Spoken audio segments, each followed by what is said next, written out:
Good afternoon, ladies and gentlemen. My name is Stefan Mindecker, and it's a pleasure to welcome you to this afternoon symposium, which will deal with imaging and innovations related to imaging-guided interventions. I'm very pleased to do this symposium together with my colleagues, Dr. Amabile, Dr. Azami and Dr. Pasupati. And you will see there will be a series of presentations that will touch upon different interventions, but using one common system, and that is the angiographic system provided by Canon. And I also need to disclose that this symposium is sponsored by Canon. So without further delay, I would ask the first presenter, Dr. Amabile, to present on dose reduction tools and intuitive workflows. Thank you, Stefan. So dealing with dose reduction, it might not be so sexy. So I propose you just to illustrate how we use the Alphenix system in our daily practice in our cath lab for a complex case of CTO. It will be a live-in-the-box presentation that will illustrate the current options we have. So that's the present, and maybe further during the symposium we will illustrate the future of what's going on. So keep in mind that this is not something that is, we won't have to discuss the technique, but rather just an illustration on how you can integrate different systems in an integrated workflow to get a better treatment for your patient. Can we have more sound, please? Oh. And Joanne. And Dr. Masriou is going to introduce you the case. Good afternoon. So it's a case of 56-year-old man with risk factor diabetes and hypertension. He has a PFO with previous ischemic stroke, and we discovered a stable coronary artery disease after he had an angina and with dyspnea. So he had a coronary CT scan that showed severely calcified LAD lesion with significant stenosis of the RCA also. The TTE showed anterior wall mild hypokinesia with LV ejection fraction about 50% mildly reduced, and the coronary angiography showed a long CTO lesion on the proximal LAD with a GCTO score about 2 with ipsilateral entrop 3 flow, and mid-RCA significant lesion. So he had a stress test that showed positive. It was positive electrically and clinically. And after discussion with the heart team, we decided to do percutaneous revascularization. Next, please. So we decided to start with the LAD lesion, the CTO1. If we succeed, we will proceed for other lesions. So our strategy today is to have a double radial axis, left and right. The main radial axis 7 French on the right side to the antegrade, and with ABU 3.5 guiding catheter, and the contralateral axis 6 French on the other side, on the left radial. We will do, our strategy is wire escalation. We'll start with the Fredericks T maybe, and with microcatheter support. And after that, we will do a preparation of the lesion with rotational atherectomy plus minus intravascular lithotripsy. Our procedure will be guided by IVUS, post-disocclusion for analysis of the lesion, the length, the diameter of the artery, and the guidance of if we need left main PCI because it's an ostial LAD lesion. So for you, Nicolas, to start. Yes, so today we really would like to show you how we use all the features from the Canon Alphenix system to help us in this kind of very complex cases. So we're going to start with a control angio. So you see it's really a very tight calcified lesion. It's the CTO. And we have very few contralateral flow, but we have a good ipsilateral flow. So as mentioned by Yala, we're going to start with a conventional antegrade approach with escalation, wire escalation. We're going to keep an eye on the radial dose, as you can see on the screen. So we have this dose tracking system that will help us to get a good view of what we have. and then we're gonna use the IVUS. So I propose to switch to the SpotRoy system mode. That is a really nice feature that allows us to decrease the dose, and you will see that the image is only focused on the region of interest, like this. Bigger, And I think we can zoom. zoom. Okay. Sinon, si ça passe pas. Vous avez le feeder, les gars? Yes. Yes, je pense. Yes, double S-curve. Double S-curve.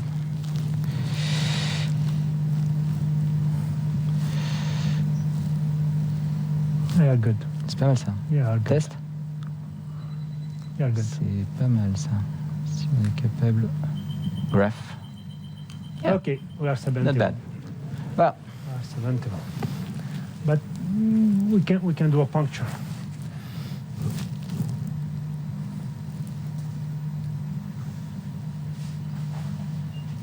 Getting very well. Memoscope. Oh, that's it. Uh, Done. okay. Okay. Let's Do you want to advance the microcatheter? let's check the position, but it looks good. We have no. Okay, I will do a retro injection. Yeah. Great. To me, it looks good. Yes. Now there is a. Yeah. Okay. We put the SpotRoy and we slowly advance our Corsa Pro. Okay, I will open the.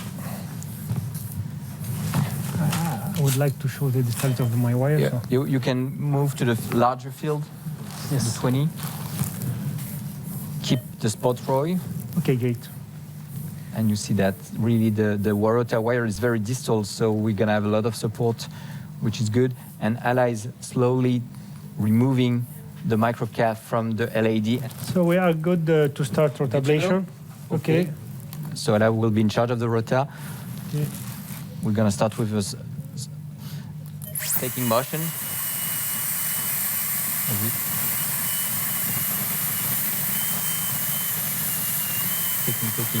Taking. Super. So we are forcing the lesion right now. Stop. So we'll restart.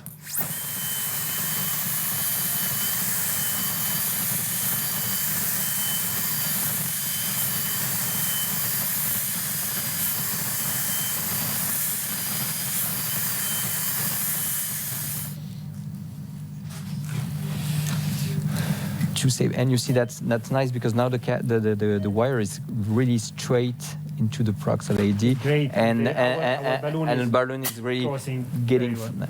So I will do some injection to start at the osteum maybe.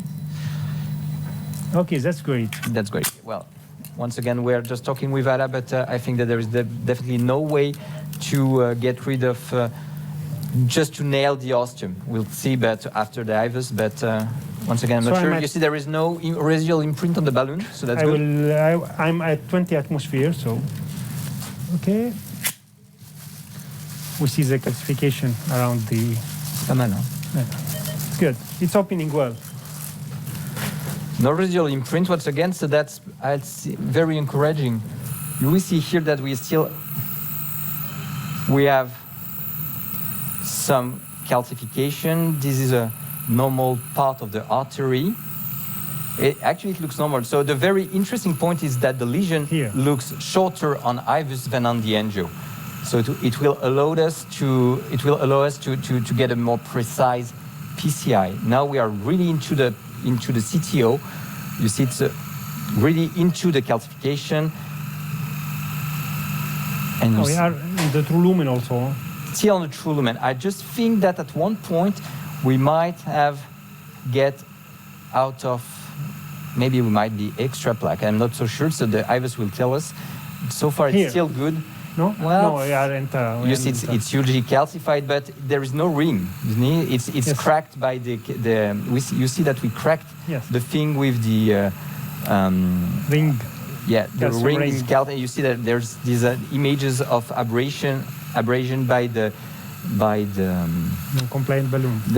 non-compliant balloon. I would just slightly So we'll come to the ostium, remove- I think. Yes.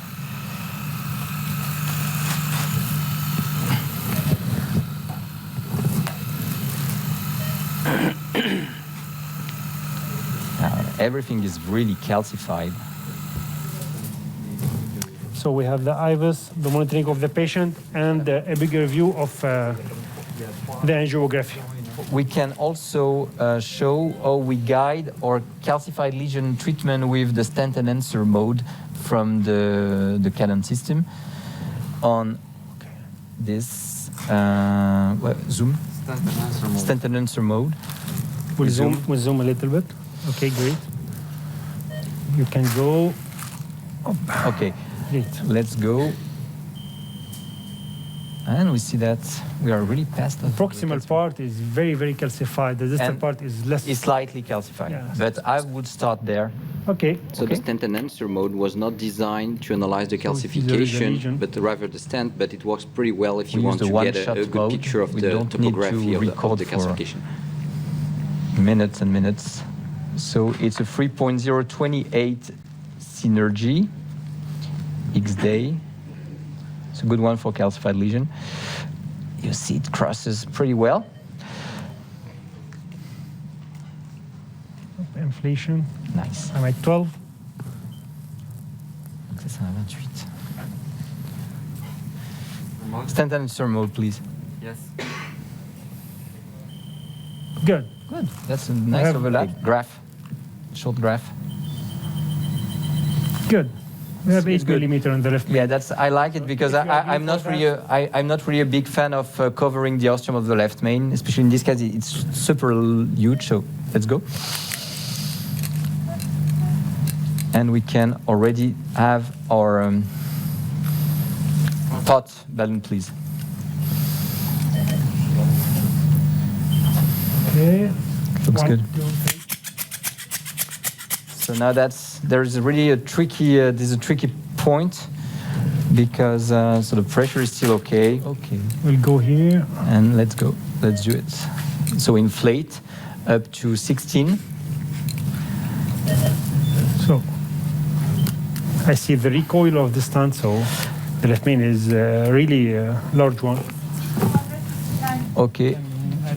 2000 de plus, s'il te plaît, d'héparine. Cut the wire. Okay. 3 balloon in place. A little bit more proximal. I don't know, like, where is it? No. It's good. Oh, it's a lady who's The now lady is completely just off. It's the LED balloon is too distal. And that's it. Okay, we can do a stent enhancer right now to see the LED, the left main stent. Okay, we can get more proximal if you want. I would probably start like this and Okay. then get make a second inflation more proximal Okay, if you we'll don't go. mind. So I have the. prepare. Yes. So 2 atmosphere. Okay, go. 2, 2, 4, 6, 4, 8. 6, 8. check the pressure, and when the pressure drops, 1, 2, 2, 3. 3.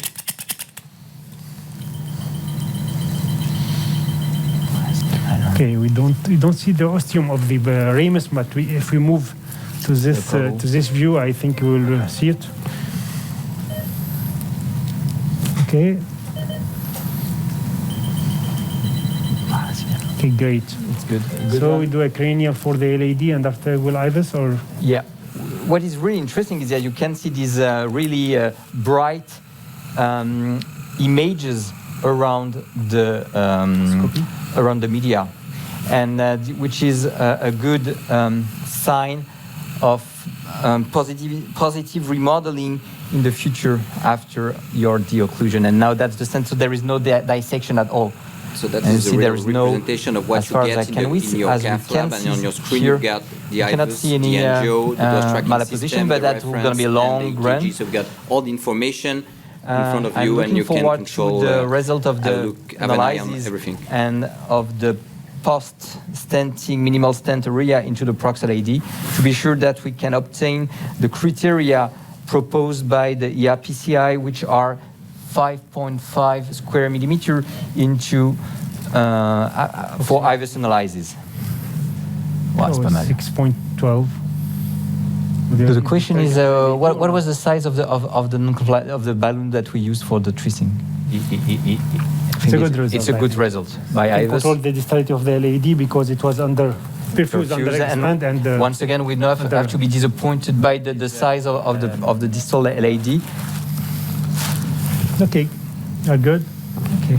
I'm pretty confident with the. Maybe I was just the cannulation. Intubate, Yeah, but once again, let's see because that's good. Okay, and then we can check. Okay. This patient's gonna have a subsequent mid-RCA PCI, and so at this point we'll check the we'll check. But I'm pretty confident. So I think we're done, guys. Thank you very much. Let's remove and thank you everybody, and thank you and have a good afternoon. Thank you. Thank you very much. So thank you, Nicola, for this very nice demonstration on a complex PCI case, and I think we all appreciate the importance of accurate imaging.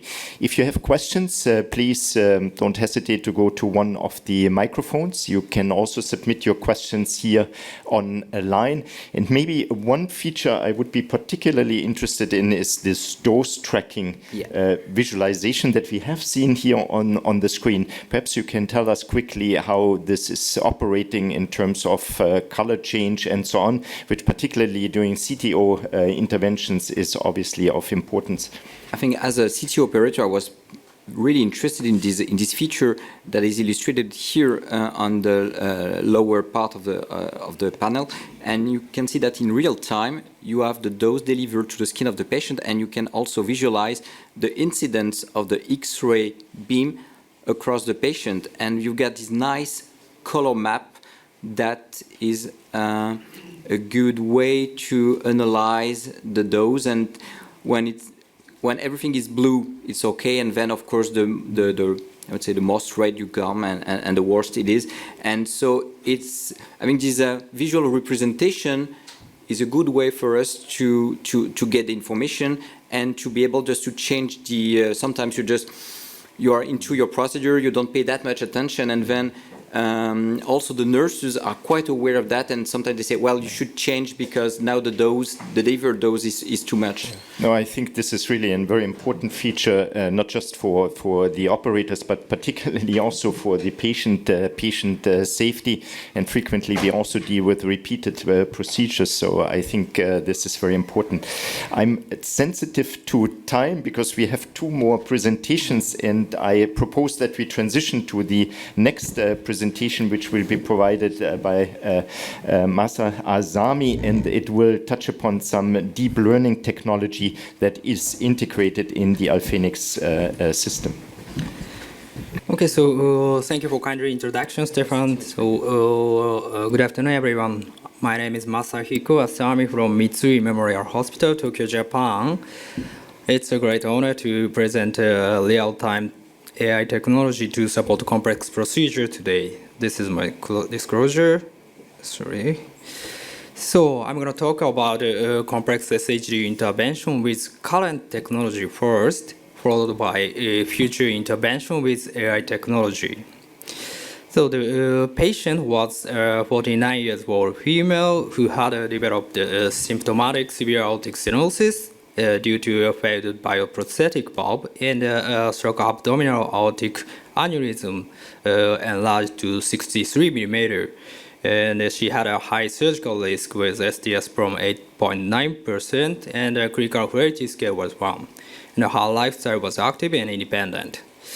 She had multiple comorbidities such as steroid-dependent polyarteritis nodosa, myelodysplastic syndromes under treatment with steroid and immunosuppressant, and transfusion-dependent idiopathic thrombocytopenic purpura.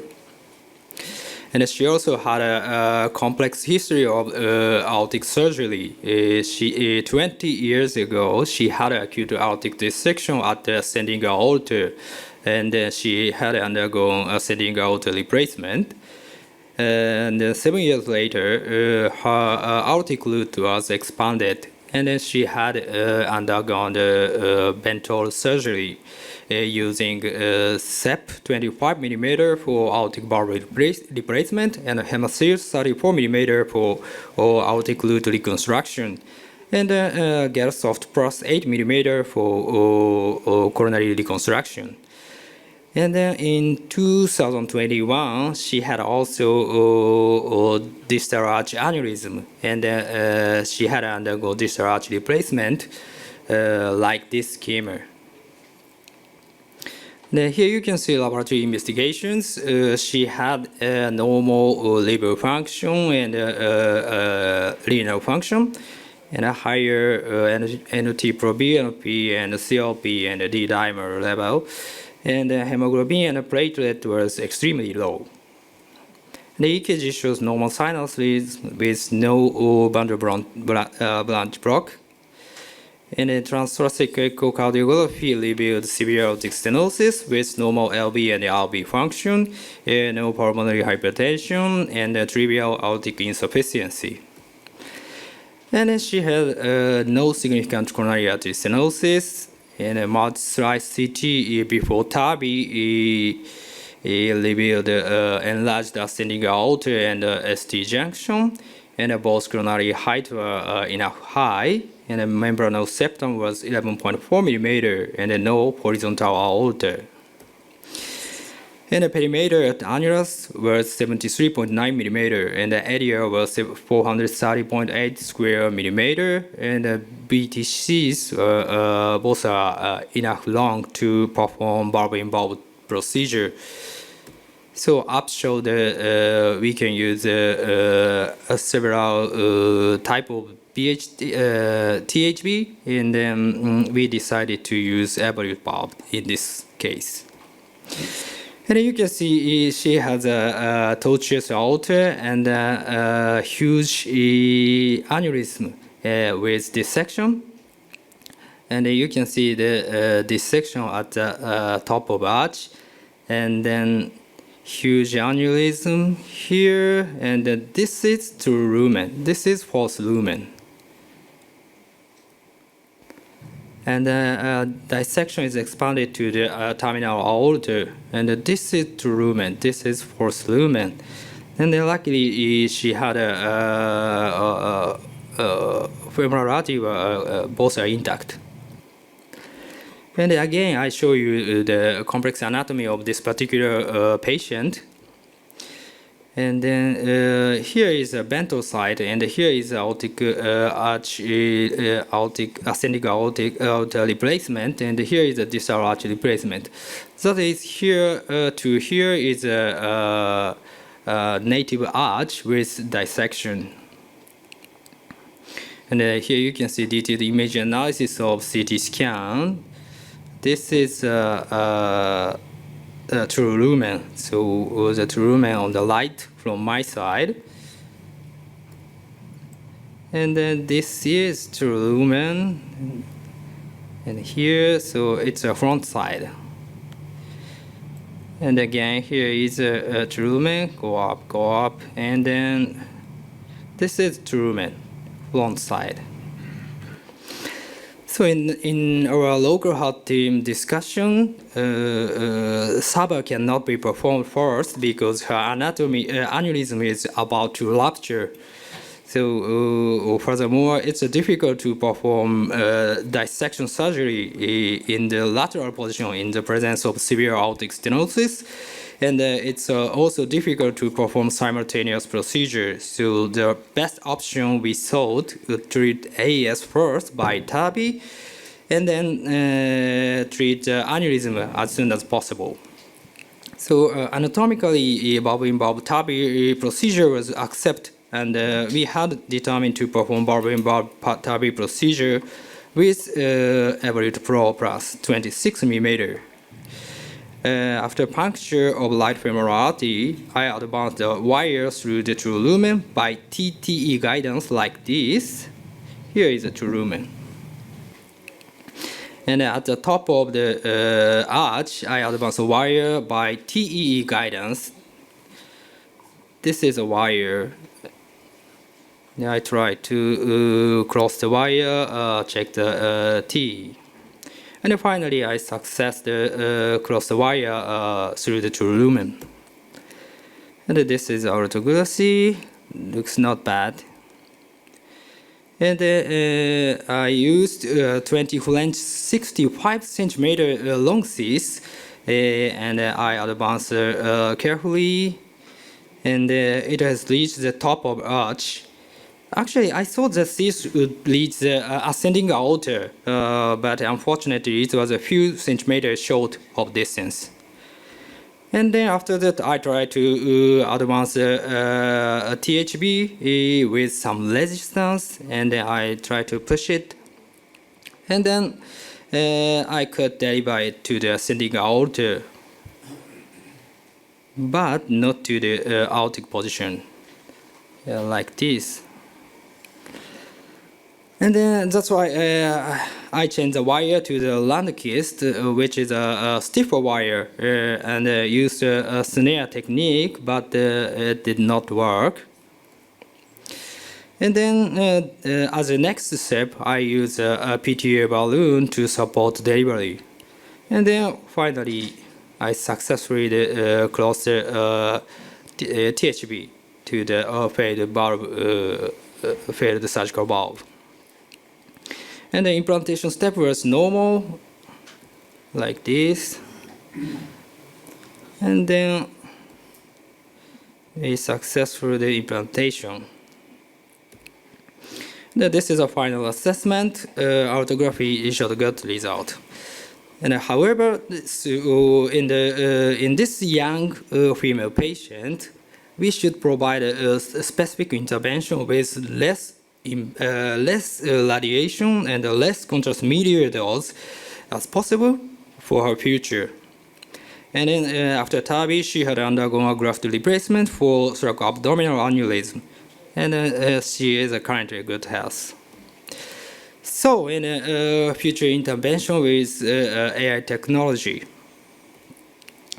In the medical field, artificial intelligence has been bringing about dramatic innovations. Interventional treatment is expected to become much less invasive in the near future through the use of AI technology. However, it has only been used for post-processing of obtained images so far. With the advancement of technology, the time has finally come to utilize such technology for treatment in real time.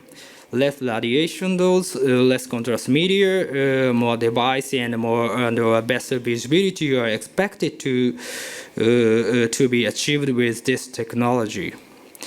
So here is a question for you. One of these images is for acquisition, while the other is for fluoroscopy. So which one do you think is fluoroscopy? Maybe you guys left side. But the answer is the right side.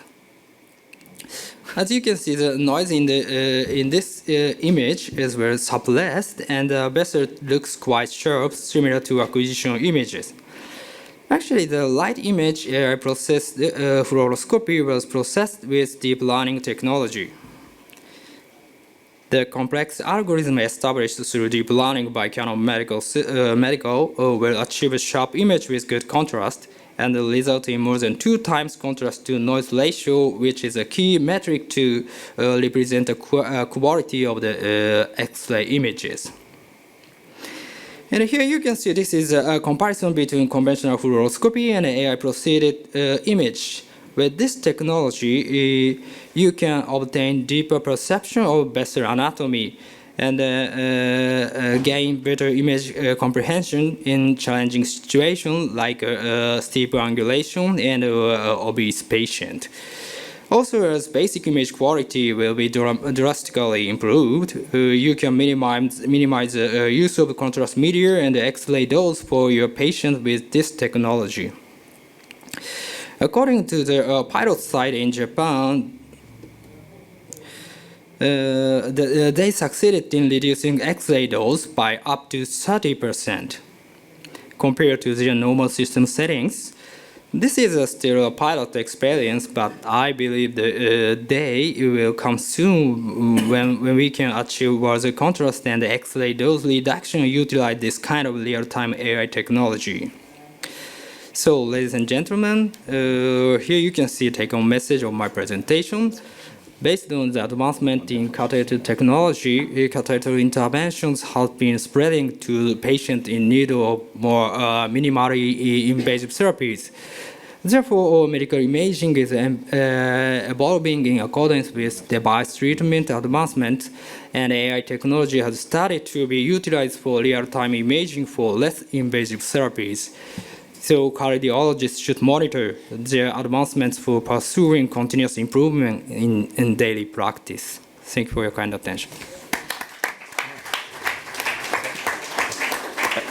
Thank you, Marza. First, congratulations on an extremely complex valve-in-valve transcatheter aortic valve implantation, complex in terms of clinical characteristics, complex in terms of access, navigating through the vasculature in a descending aorta that is dissected, complex in terms of the valve-in-valve placement.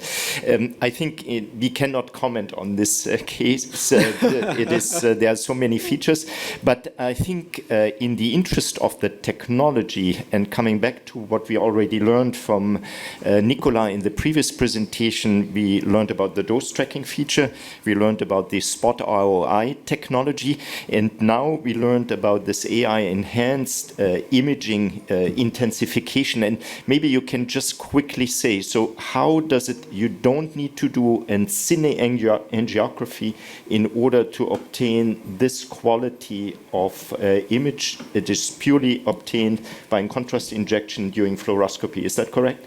Yeah, I think so. But it's not commercial use now, so it's a future innovation. Okay. So that's why. So it's something we can look forward to, but I think if this would arrive in clinical practice, I think we all would immediately appreciate its effect in terms of dose reduction and facilitating visualization. It's coming soon. Unfortunately, we need to proceed. The next case may be even more complex. So I welcome Dr. Pasupati, and he will present on the latest echo fusion imaging in structural MPCI case. Thank you, Stefan, and thanks for the organizers for inviting me. I have no conflicts for this talk.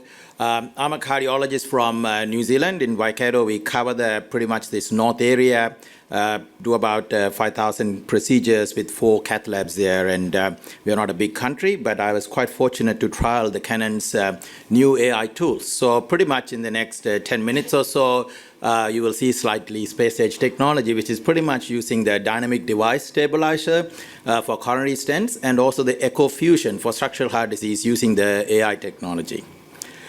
So to enhance the stent, we all know with time the coronary stents are getting thinner and thinner on the struts for trackability, maybe to reduce in-stent restenosis. But we need cath labs to actually cope with the technology so we can actually see the stents when we are implanting. And we still know there are some vendor stents that is very hard to visualize. So we are all familiar with a stent booth from a competitor that has been around for a while. And the other labs are now got stent enhancer from Canon and clear stent from Siemens. But they all give you very clear image on a static image. You have to do extra radiation because you need to acquire the image. There is a disruption on the flow because it has to be post-processed before the image comes up on the screen, and the images are static. To mitigate all of this, now we have a live technology. So with the live technology, if you all are used to Philips Syncvision, which has been around for about a decade or so, which actually used a live image to enhance it, but this is a third-party image, and it still has its own nuances when it works. So Canon's come out with this DDS system, which we will look at, and using the AI technology, how this is slightly better compared to a couple of the other live views that are around, and it pretty much mitigates the negative components of the static views that we get from stent enhancer or the stent boost that we are used to. So dynamic device stabilizer, what is it? So the first thing with that is when you bring a stent in here, you look at the 2 little dots in the balloon. So a balloon or a stent, it doesn't matter. As soon as you see the 2 dots, the AI will pick that up. And when he picks the two dots, you can see the dots start stabilized. That means the motion that happens in the heart is reduced. So as soon as it's reduced, your stent is stabilized, and then it'll enhance the stent. Now that is the two components that the AI learns to do this, and then it'll do it for you. So it won't disrupt your flow, and you can continue with the procedure. So if you look at the image down here, so this is your live fluoro at the side, but on the second screen, you'll see the DDS screen. So you can look at it, you can ignore it, and just carry on like a normal procedure without disruption to the flow. So doing the DDS technology, all of this learning is done during the developmental phase. So this is done in the factory, and there are multiple images with the two dots that have been put through the process, and the AI is taught to figure out these two dots. And once you have done that, and then you come on to the clinical phase, it uses the two dots. It comes on a stent or it comes on the balloon to pretty much as soon as it sees it, it'll pause it, so your motion is reduced, and then it'll enhance the stent or the metal parts that are in its view. So that is how the DDS system works. So if you look at some examples where you are going to use the DDS system, first of all, it is very easy. So there is no post-processing, it's just a press of a button. As soon as you press the button, you're going to get two screens. One is your live screen still running, and on the second side, you're going to get the DDS screen. You can watch it or you can ignore it. Now, the images pretty much runs independent to your live screen, and pretty much it can be done on a fluoro or acquisition. So this is all fluoro images, but you can do them on the acqua. So you decide to do an acquisition, it'll pick that up and then give you more enhance. So you can use the DDS. If you see the first example here, there's a stent come in, and then there are two dots here, and there's another stent here. So as soon as your stent comes in, it'll not only stabilize your current stent, it'll enhance the previous stent, so you can do a back-to-back stent without even thinking of it. So that is positioning. When you expand your balloon, you'll get a much better idea at the maximum expansion, how much you had expanded, and then if you just want to look at your stent structure itself, just keep the balloon in there, the stent will actually get enhanced, and you can see the enhance. This is all done simultaneously with no extra acquisition. It's running on a parallel screen for you. So what is the image price do we pay for all of this? Do we lose significant image quality compared to the static system like the stent enhancer or the stent boost? So these are real cases. So there's no magnification done here. So this is what we usually see on a fluoroscope. There is a balloon here, there's a stent here, this is what we see. This is what you'll see on your second screen. This is no magnification. The DDS actually will give you a bit of magnification, and this is a kind of image that you'll see, and this is just a fluoro image. If you decide that, God, it's my balloon sitting in the stent, and you do a quick acquisition, you may get this view, but in the DDS, you'll get this view.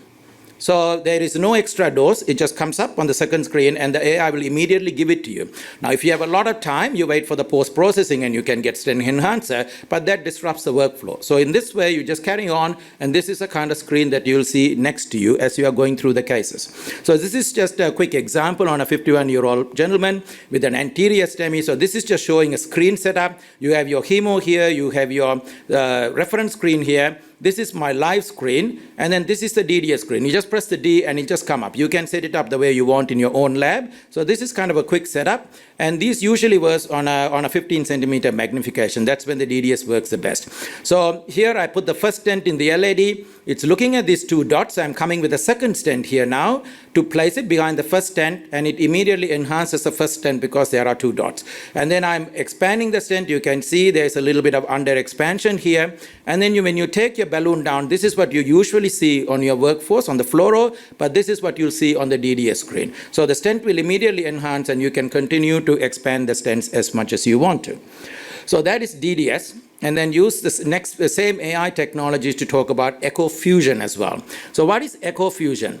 So people who have done structural heart disease will be aware with Echo Navigator, which Philips has had, and there's True Fusion from Siemens, and Echo Fusion is a new kid in the block with Canon. But there are differences in this.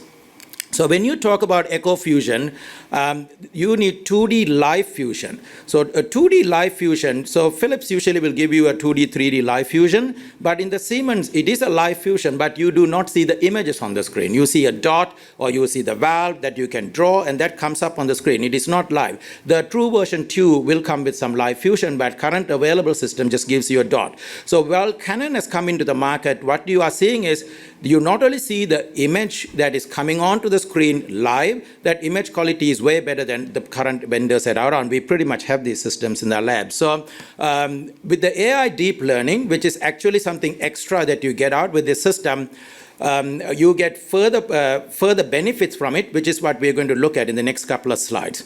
So what is echo fusion? Echo fusion is you have an echocardiogram where you're seeing the soft tissue, and you are bringing the soft tissue onto a radiation screen, which is what your fluoroscope, and you are superimposing it. That is echo fusion. Now, with the AI technology, the extra part you get, so if you have your Philips heart navigator, you know first you need to zero the bed. Then once you have zero the bed, you need to do 2 orthogonal views to get the fusion on the right spot. If you don't do that, the fusion may come, but the fusion may be off.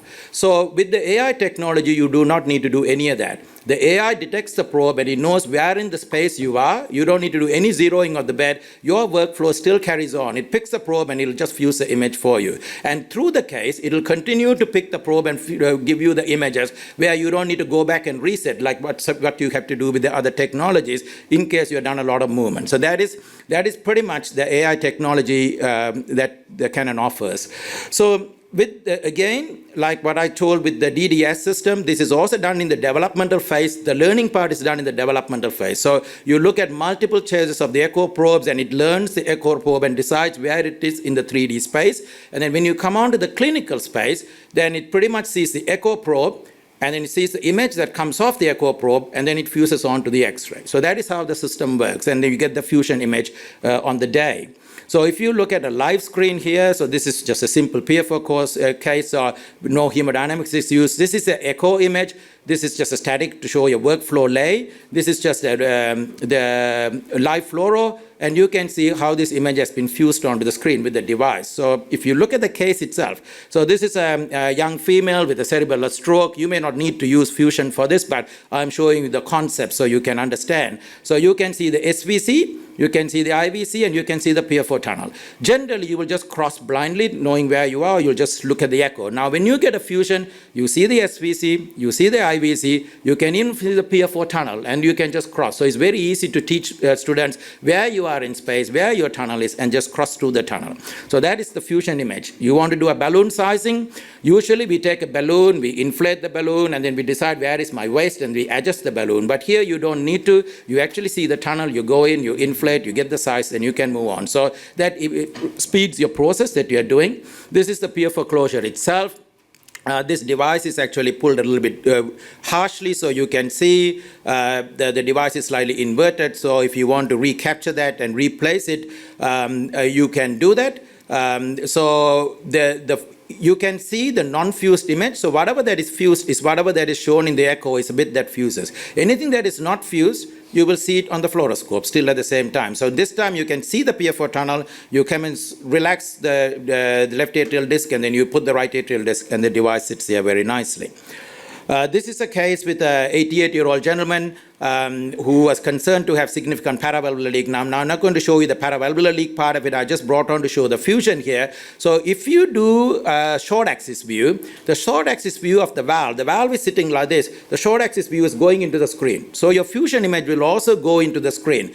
If you do a biplane here and you want to show the long axis view, you can see the long axis view is now fused to the valve itself. So the next stage is you put the color, you can see the paravalvular leak where it is, and then you can cross through the paravalvular leak and close it if you want to. So that's usually how the fusion works here. This is another young patient who's come for a balloon mitral valvuloplasty. So you are doing the septal puncture here. So usually, so this is what you get with the true fusion from the Siemens. You can put a dot, and the dot will come, but the dot is static. The dot doesn't move when you move the thing. So dot is static. So when you do a septal puncture, you have indented the septum, and you can see how the needle is past the dot. So here you are seeing both. You are seeing the dot as much as you are seeing the septum. You can indent. You can look at the point of the septum, anterior, posterior. You can do a biplane if you want to, and just cross right through the middle. So you will get the exact spot you want to cross. This is a BMB case itself. Sometimes people have problem crossing with the balloon, but it's very easy to teach the fellows that when you superimpose the image, you can exactly see where it is, where to cross, where is the ventricular part of the balloon opening on the inoe, then where is the atrial parts opening, and doing the BMV. So this is just, you get the gist how you can use this and how you can expand this technology. So just to summarize this, deep learning provides a robust and consistent detection. It's constantly working with you. There is no operator input needed. You just use your pedal, you do your workflow, it just comes on the next screen. There's nothing more for you to do except just press one button. It's a very fast results. There is no dose penalty for this because this is what you do on a day-to-day basis. The consistency of this fusion is continuing to improve. So you can still go in the factory and get you to do more deep learning and then do a software upgrade. It will continue to learn as you're doing that, but not in the clinical day. It's all done on offline. And then pretty much there's a lot of wider clinical application as this technology develops. Thank you.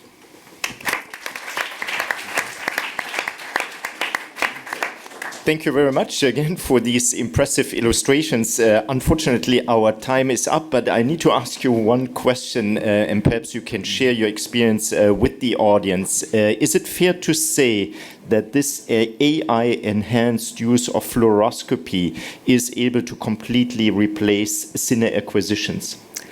It's a very good question. That's actually for Asami, who actually presented the case, because mine is more on yes, for stent DDS part of it, it most probably can replace the cine acquisitions. As you saw the images, how good the images were.